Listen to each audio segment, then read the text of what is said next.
Jim Blocky, Real Ed Aid. Racism and Division in America, the final chapter. You know, another step in stopping racism and bigotry, for that matter, in America is we need to refer to all crimes as crimes, not hate crimes.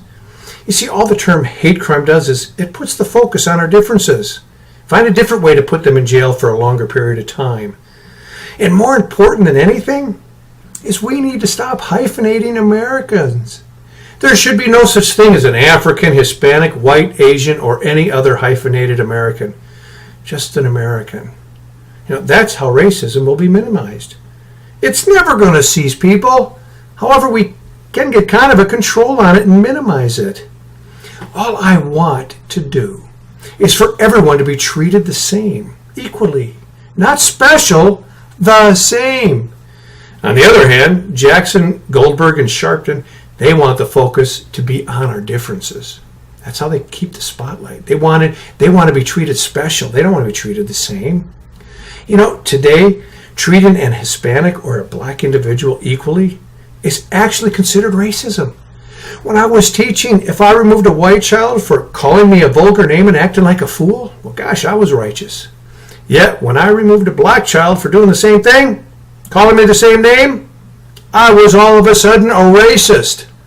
Jackson, Goldberg, and Sharpton, they have a lust for the spotlight and they yearn for the applause and for all of us to think that they are the wisest people on earth. Yet, they want their youth going to school and to be disrupted so they can claim racism when in reality all it is a lack of personal responsibility. They want them to riot in the streets and destroy property so they can claim white privilege rather than taking personal responsibility. Those three individuals, they truly desire for the black youths to fail in school so that they can claim the schools are only for the rich white people, white privilege, instead of, you got it, taking personal responsibility. They use their own people to further their agenda. Despicable. When they should be telling them to go to school, be respectful and learn, make something out of themselves, and most of all, grow up to be good parents. Now, here is the truth. None of us have ever taken or known personally any individual that has taken any black man or woman as slaves.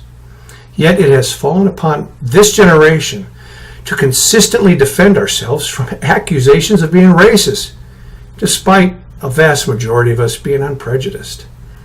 Furthermore, no person of those making these accusations has ever been taken as a slave, nor known any individual who was a slave.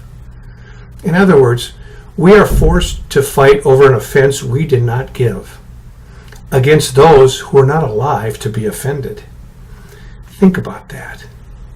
Now, this does not by any means declare unfair treatment has not or is not taking place, nor does it proclaim it will not continue to exist. It will, on both sides. But actually just the opposite is what the truth is, because there's always going to be ignorance in this world. You know, it's not if, it's when. However, it is how you deal with it that will determine the magnitude of its existence. If you want to lessen the occurrences of racism, we need to deal with it on an individual basis. If you deal with it collectively and in general, as we currently are, it's going to simply continue to get worse. Simply put, just because you can formulate an event into a racist act or incident does not mean you should. And we need to teach our children just because something is allowable does not mean it's preferable. Just because you can doesn't mean you should. Also, teach America's youth when a person does something appalling, it merely means that person needs to be accountable for their actions, not the entire race. See, racism will only cease to exist when I am no longer referred to as a white man, and a man like Dr. Ben Carson is no longer referred to as a black man.